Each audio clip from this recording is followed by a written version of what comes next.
Polymania. Polymaniacs, individuals infected with a cruel disease. A bacteria that replaces all cells in one's body and takes it over. 100% fatality rate. Glitched and twisted and morphed into a black goopy mess. A rock-hard layer of skin covers the host body. Impenetrable. Resistant to extreme heat, cold, and radiation. All other known diseases are found to have some sort of fond respect for Polymania. Good or bad, they retreat the body. Polymania defends its host against every outside force.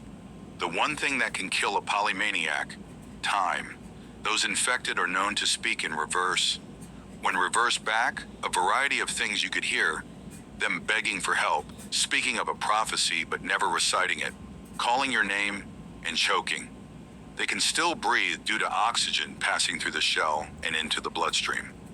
Once infected, the host lives the rest of their natural lives until age consumes them, suffering the whole way through.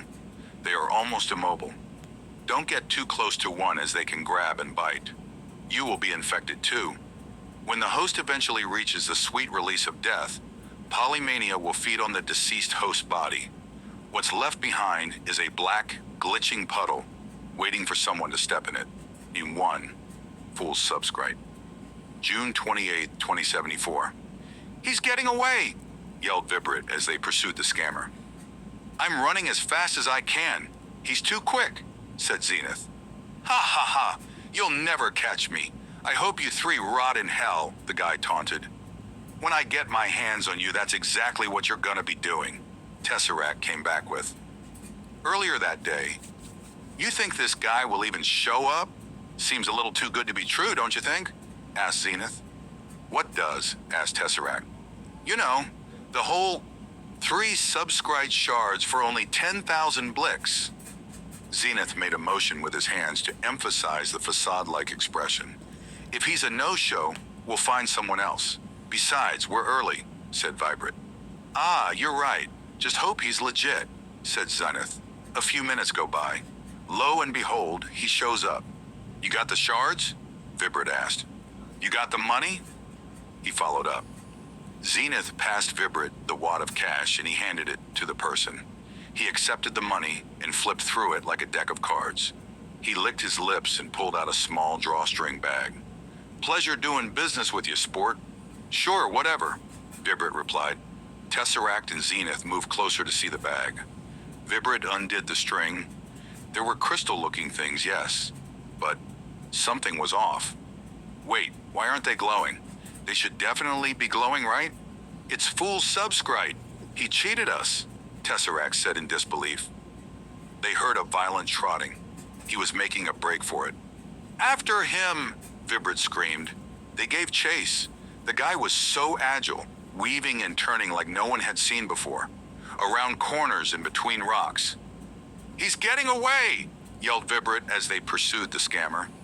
"I'm running as fast as I can. He's too quick," said Zenith. "Haha, you'll never catch me. I hope you three rot in hell," the guy taunted. "When I get my hands on you, that's exactly what you're gonna be doing," Tesseract came back with. "Get back here," Vibrit shouted. All of a sudden, he rounded another corner. But this time, a group of people were there. Vibrit and Tesseract managed to slow down in time. However, Zenith could not and ended up crashing into one of them. The scammer, unfortunately, got away. Zenith groaned and got off of the person he crashed into. They were an Avis Populo and were unconscious. "Robin," one of them said, worried. She had been pushed, so her head collided with a rock. The other two were a Centurion and a weird black and white humanoid. "Ah, man, sorry about that," Zenith said. Tesseract knelt down beside her limp body.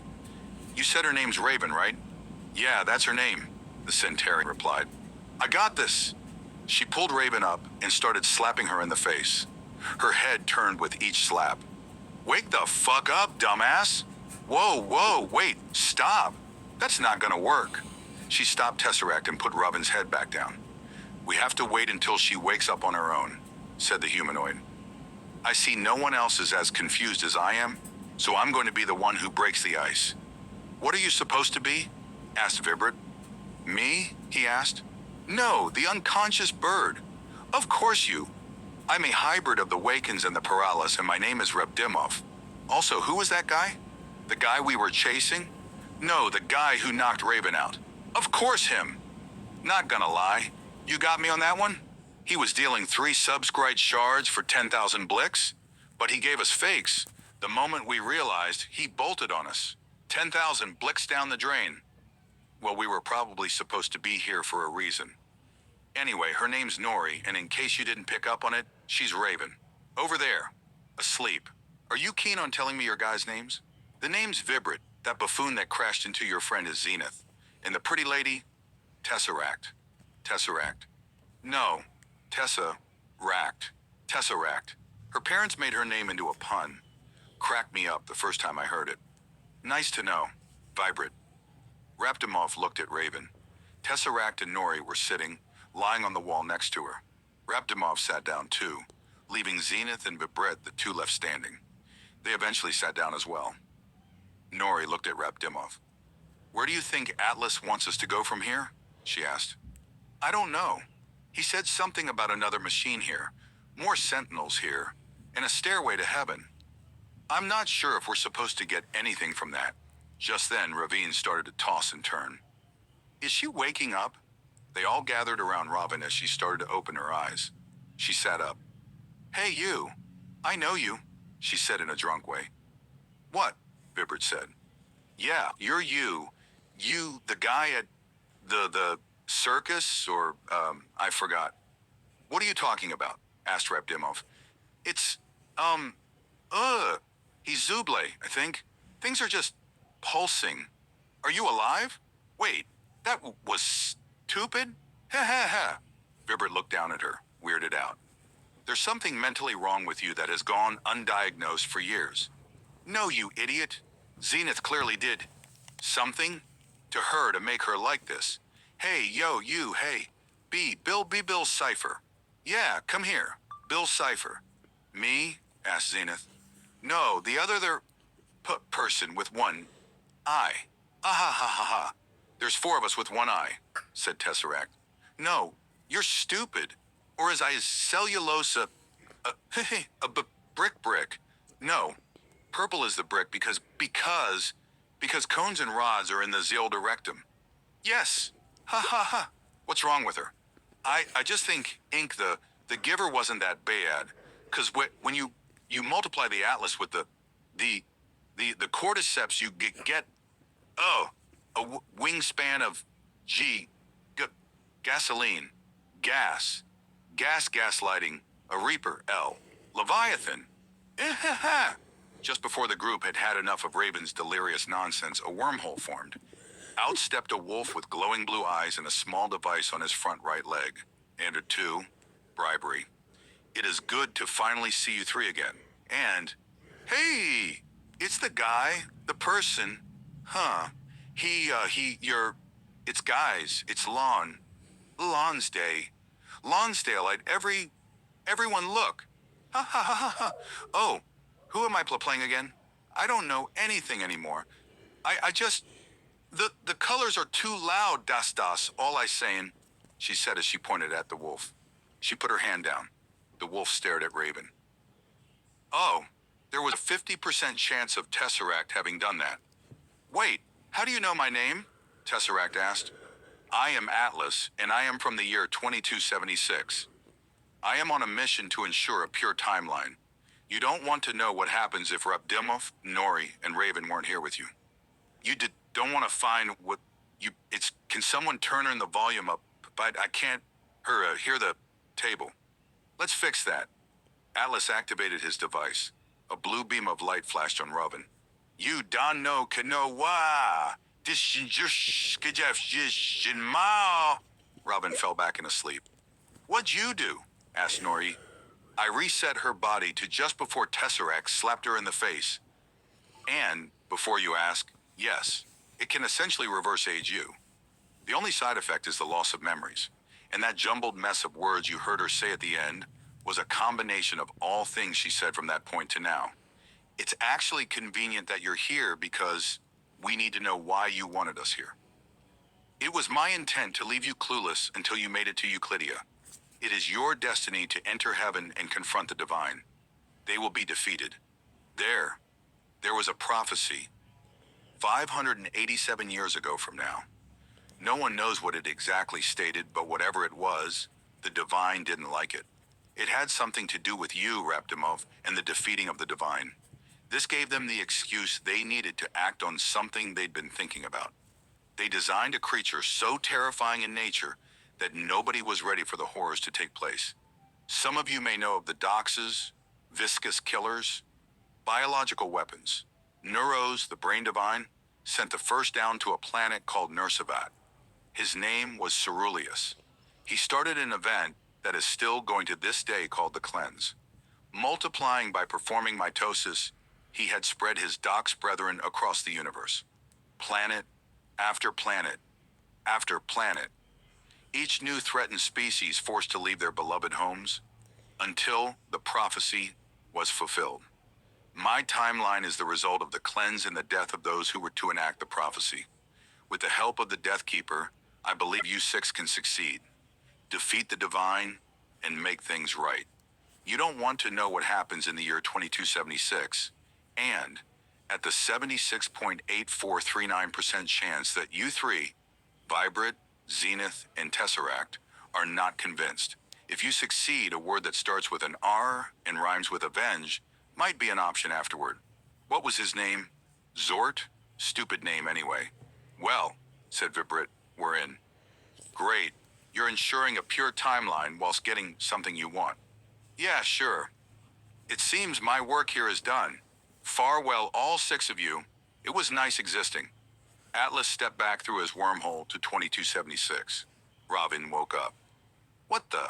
Where are we? She asked. How you doing, Raven? I think I'm okay. I just don't remember what happened. One recap later, and the six were off. 3.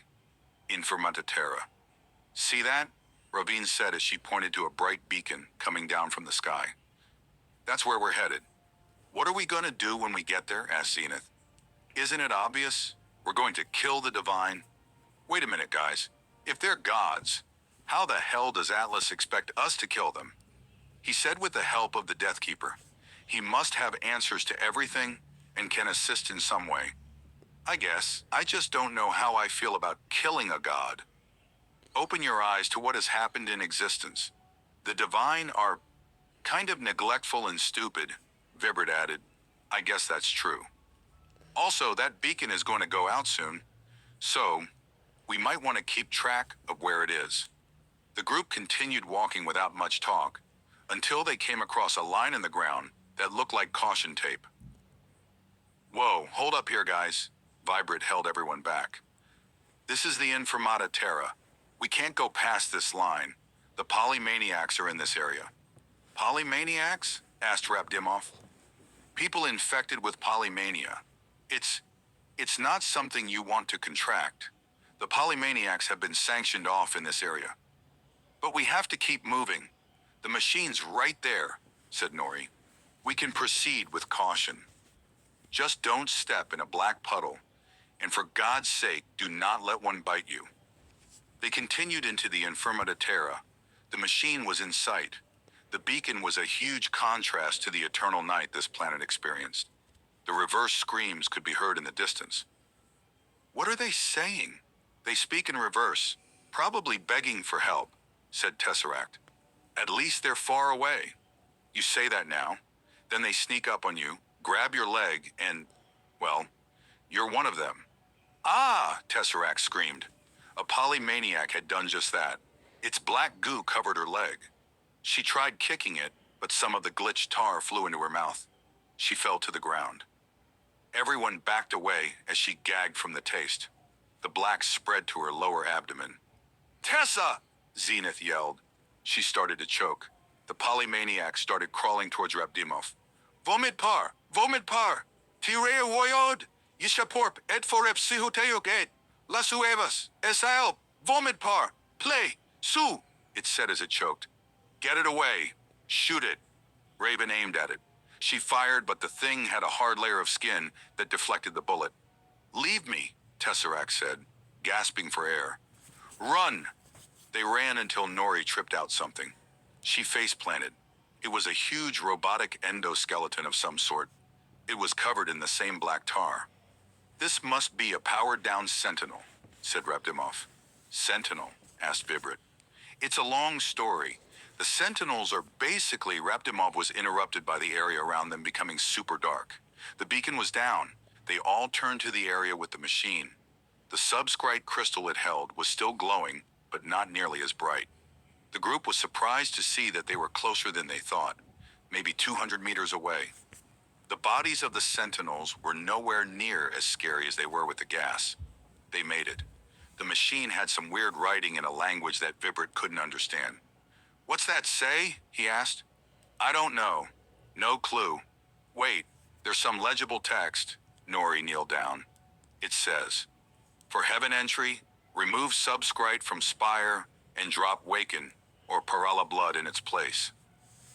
"Looks like we need your blood, Rabdimov," Vibrit said. "I have a knife," Raven said. She gave him the knife and he made a small incision in his arm. Rabdimov winced as he cut. A glowing gray liquid flowed from the cut. He collected the blood on the knife as Ravine removed the crystal. Rabdimov held the blade over where the crystal was. Instead of falling, the droplets floated in the air, held in suspension like water in space. It powered up and retracted into the ground. Golden light flashed everyone for a split second. A big, prominent gold flaming door sat before the five of them. On it was more of that strange language. Vibrit grabbed the doorknob.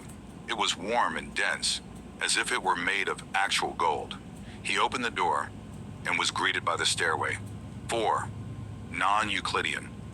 The stairs were on the other side, but in the same world. If one goes through the door, they can see and interact with the stairs.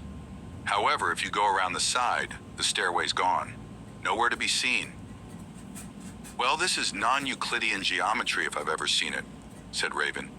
"Don't say that. That is the exact opposite of my species," said Zenith. "Let's just enter. I don't want to wait here and watch another one of us be infected by a polymaniac." Nori stormed ahead. The rest followed her up. To heaven. Vibrit stepped onto the gilded steps. The sky, planet, and everything seemed to move past them in the direction of the bottom upstairs. Soon it was replaced with a mystical, cloudy white sky, and the gate became visible. 2 sentry angels stood guard. They made it to the top of the stairs. "You mortals don't look dead to me," the left one said. "I'm guessing you're the smart one, huh?" Vibrit said, crossing his arms. He's got an attitude," said the one on the right. Rabdimov stepped forward. "We're here to see the Divine," he said. "The Divine?" "Yes. What do the Divine want with you?" Wait a minute, Nev. He's that guy that Neuros told us to never let into heaven. Let me have a look at him." He pointed at Rabdimov and motioned his arm back towards himself. "Whoa." Rabdimov floated up in front of him. He examined Rabdimov very closely. "Call? Yeah, you're right, Gabe. It's him." "Is that good or bad?" asked Raven. Everyone, including the angels, looked straight at her. "So it's bad?" The 5 of them escorted to hell. It was a massive prison-like place with so many stairs, doors, halls, floors, and cells that one could get lost for an eternity. It was hot, too. A sentry demon closed their cages behind them. They were separated. "Torment will begin in 2 years, it said." 2 years? asked Nori. "I'm guessing you're the dumb one. It's shorter than it seems. How did you..." "Hive mind. Also, don't do anything stupid. Any of that will result in extermination." "Wait," said Raven. "What is it, filthy Avis? What are we being charged for?" "You are being charged for attempting to enter heaven while still being alive and being in association with the hybrid. And by law of the afterlives, all are considered guilty until proven innocent." "Oof, oof indeed." The demon turned around and left. "This is just great. We're sitting here in the middle of literal hell." Vibrit banged his head against the bars. "We did kind of mess up by going in with little to no plan. Thanks for stating the obvious." Vibrit plopped himself down onto the bench in his cell and put his face in his hands. "Guys, where's Rabdimov?" Everyone looked towards Rabdimov's cell. Empty. Rabdimov. "Rap! Ha ha! Stupid demons forgot that we're still alive. My powers work. You have invisibility and teleportation. In an instant, Rabdimov appeared out of his cell. You'd think they'd have something to prevent that. I'm gonna look around. Act normal. Rabdimov left. So, wanna play I Spy? No. Okay, Rabdimov did come back eventually. There's no demons anywhere. There is a fair amount of alarm triggers though. Rabdimov freed the rest of them. We're going to try to escape hell and find a way back into heaven. Just don't activate the alarms. They moved through the halls of cells. The cells were occupied by many different souls. Centaurians, humans, Zeoldes, and even other species Vibrit didn't recognize. They rounded a corner when he heard a click. Zenith had stepped on a pressure plate. The alarm started blaring. Sentry demons came out of nowhere and gave chase. They're getting away! Run! They booked it down the cell block. Zenith was running behind, allowing the demons to tackle and recapture him. Go without me, Vibrit heard him say. They made it to a U-turn corner and saw more coming from the other side. They were cornered. We're so dead, said Zenith. More than dead, exterminated, said Raven. Suddenly another door, similar to the door to heaven, materialized. It was purple and emitted a chillingly cold aura, despite being surrounded by purple fire. I know this door, said Nori. She reached for it and swung it open. The cold of whatever lay inside was a contrast to the burning hot of hell. The demons were closing in. Everyone in, she shouted. The four of them rushed inside and Nori slammed the door behind them. 5 and keeper. The place was barren. A dark purple sky and ground could be seen for miles. And all alone, wielding a fishing rod and a scythe, sat an angel. He looked different than the others. He was more humanoid. He turned around and noticed the group. Oh, I'm surprised to see more than one here. And I'm especially curious to know how you, Nori, have appeared here twice. Nori, you know this guy? Asked Rabdimov. She does know me. How long has it been? 1.5 years, give or take. Something like that, replied Nori. And you three, the rest of you.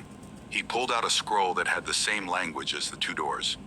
Vibrit Karuth, Euclidean, soul age is 26, Ravenclaw, Avis Populo, soul age is 15, Rabdimov Rexon, hybrid between Perella and Waken, soul age is 26, and of course, Nori Saxuth, Centaurian, soul age is 14. Welcome to the Lake of the Dead. Guys, this is the Death Keeper. I met him after the 5th game. The group moved closer. The Keeper was sitting by a massive lake. A fire? It was so large that it seemed like a straight line. The 4 of them were allowed to fish 2 souls each. Vibrit and Raven declined the offer. The Death Keeper read their name aloud as they surfaced. Draco Lizat, Springlocked. Death age is 18, soul age is 20, Chromosonius Courtnid, Lizat, Consumed. Death age is 21, soul age is 24. The next 2 were weird because by coincidence, Nori had apparently already gotten them before. Sarah and Lizat, Engulfed. Death age is 17, soul age is 20. Dixit Darius, Zolda, Consumed. Death age is 17, soul age is 20. Once everyone was introduced, Nori approached the Keeper to ask him something. Keeper. Yes, Nori. I wanted to ask you. Ask me what? This is going to sound really stupid. Lay it on me. Will you help us take on the divine? There was a long pause. Tell him about Atlas, said Rabdimov. Atlas. Yeah. Atlas. I've heard that name before. Atlas. He pulled out his scroll again. He pointed to a part on it, despite knowing none of them could read the text. Atlas Silton. It appeared out of nowhere.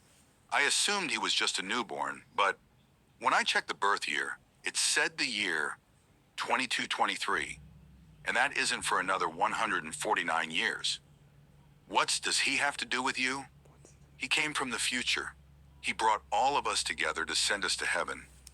He didn't tell us much about the future, but he did say that the prophecy wouldn't be fulfilled unless he brought us together.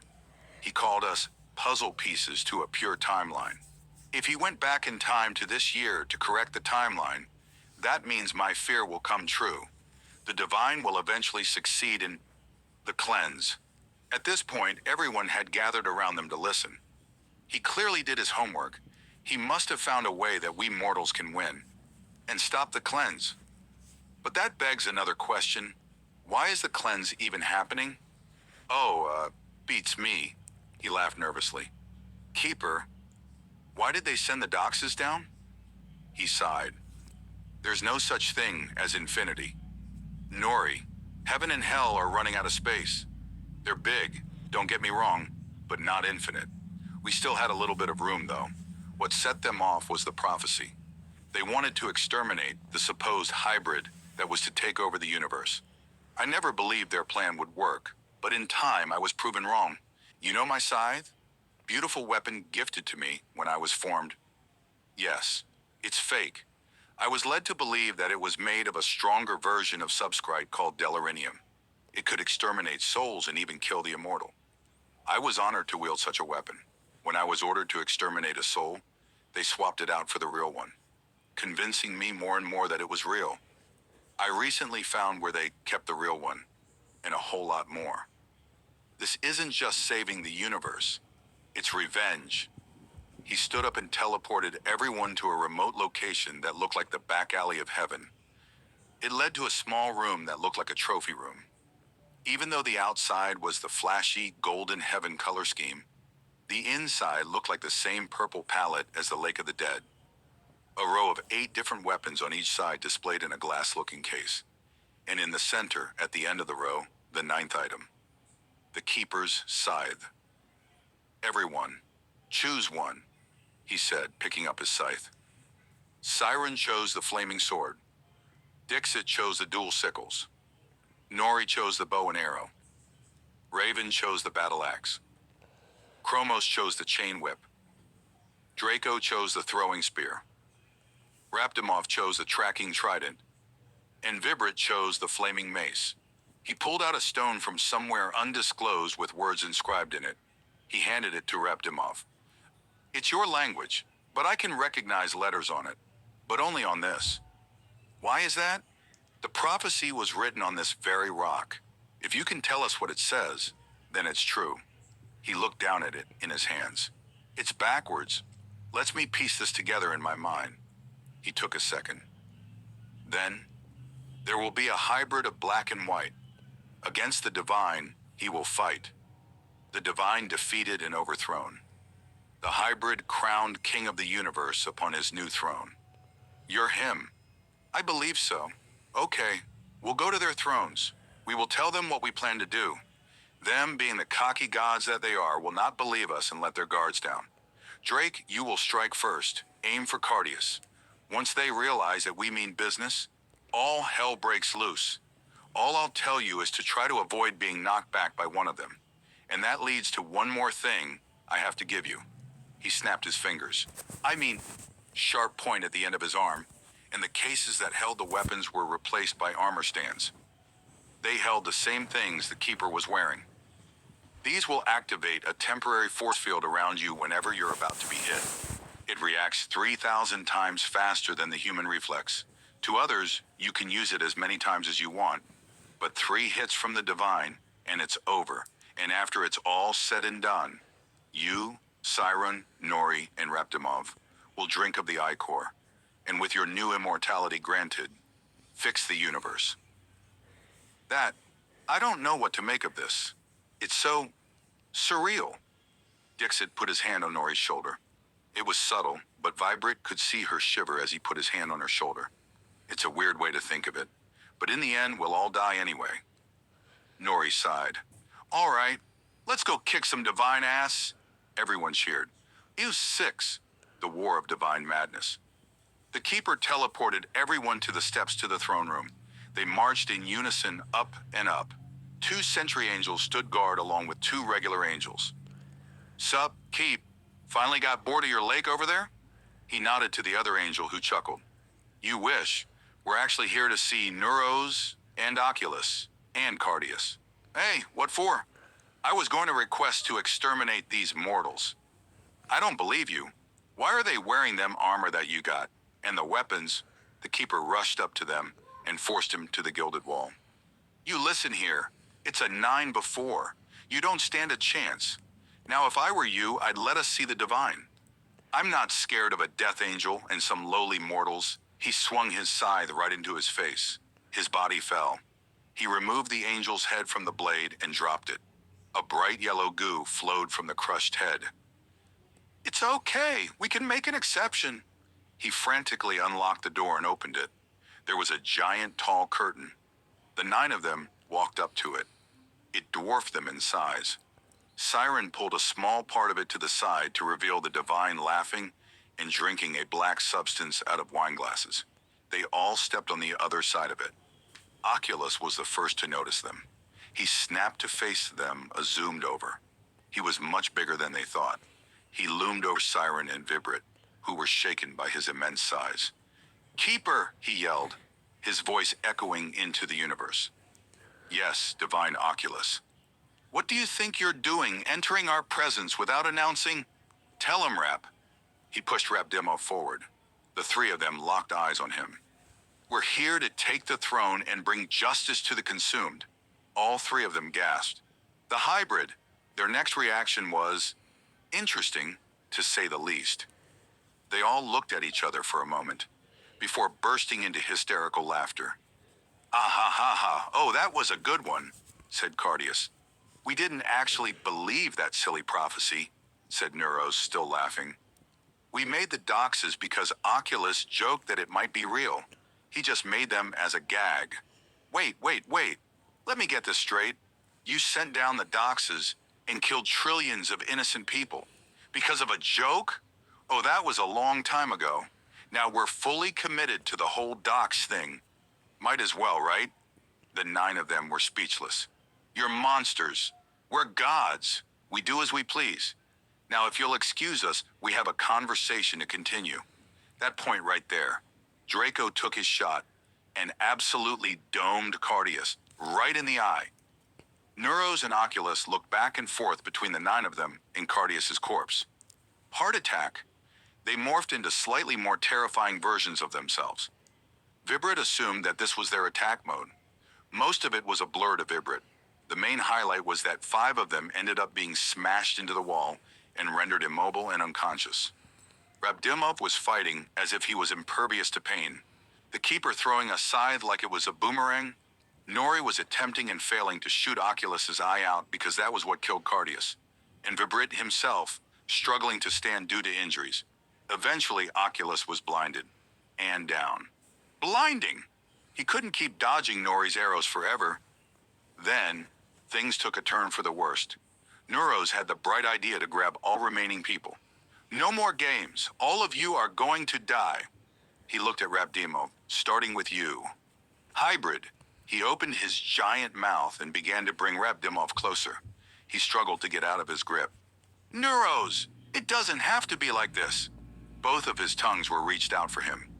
"It's divine Neuros. 5 feet away. 4, 2, 1. A whooshing sound flew through the air, like that of a blade comprised purely of delirinium. Siren's sword, flying. Its trajectory? Right into Neuros's eye. Ichor splattered everywhere. It was done. "Brain dead," said Siren as the 4 of them dropped to the ground. Rapdimov, Siren, and Nori came to the pool of Ichor. They simultaneously scooped the thick golden liquid in their hands and drank. It smelled of vanilla. Rabdimov immediately fell to his knees and regurgitated. They both looked at him with concern plastered on their faces. "You good, Rap?" asked Siren. He spat out saliva. "Tastes like metallic vomit." "Really? I thought it tasted more like honey," said Nori. "Honey? It tasted more like Diet Coke to me," said Siren. "I guess it's different for everyone," said the keeper. "What do we do now?" "I don't know." "Divine Siren." "Nah, I don't want any of that. How about Enovid Siren? It's kind of a play on the divine, but it's still our own." "As you wish, Enovid Siren.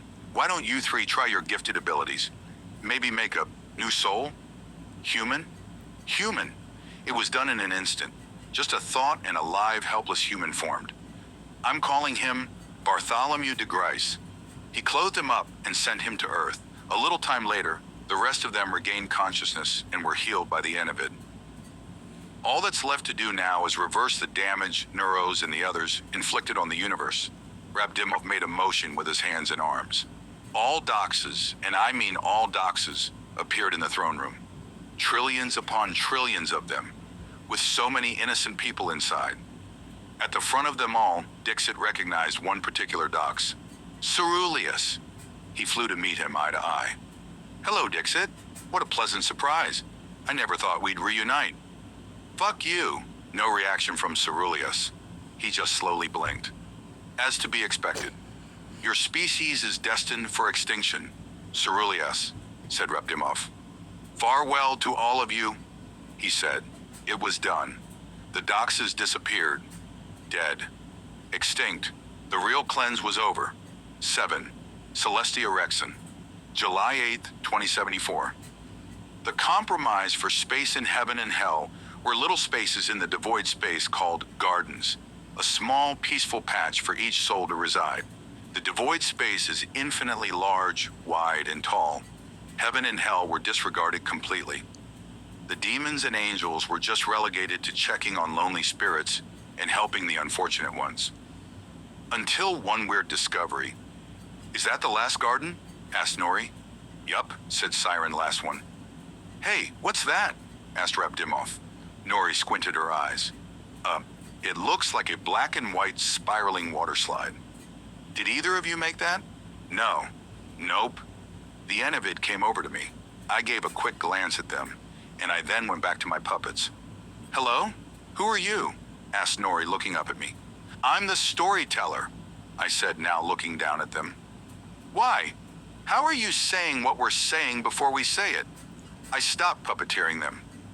Listen, I know your minds. I know what you're about to say before you do. Then I say it before you do. Then I puppeteer your representations. I also know your deepest desires. Are you more powerful than the divine in us, the Enovid? Siren, for those viewing to like and subscribe. Nori, to make love to Dixit. Everyone looked at her weird, and Rabdimov, to find his parents. Speaking of your parents, are you? Yes, I created the divine, actually. What was that about my parents? Just your mom. Lucidus was exterminated due to complications. However, Celestia is still alive and lives here in this devoid space. I guess that's an acceptable name. Do you wish to meet her? Yes. In an instant, the Enovid were brought to a place, still in the devoid space, that looked like one of the gardens. Alone on a bench sat Awaken, reading a book. She didn't notice them. Rabdimov silently stepped closer. Mom? He called out. She looked up from the pages and turned around. Rabdimov? She said softly. Despite not remembering her voice, he recognized it with ease. She ran to him and the two embraced. What happened to Dad? She sighed and looked back at her book. When we were abducted, we were assigned one of 3 random fates. Sent to another universe, sent to the devoid space, or sent nowhere in the form of being exterminated. I don't know how they got a hold of Delorinium. Your father is gone.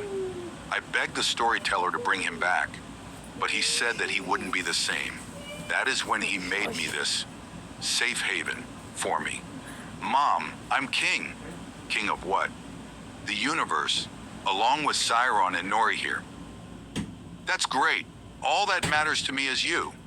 I know. And with that, story time is over. For now. Polymania by Sub-Zero I, DINO&CreepY.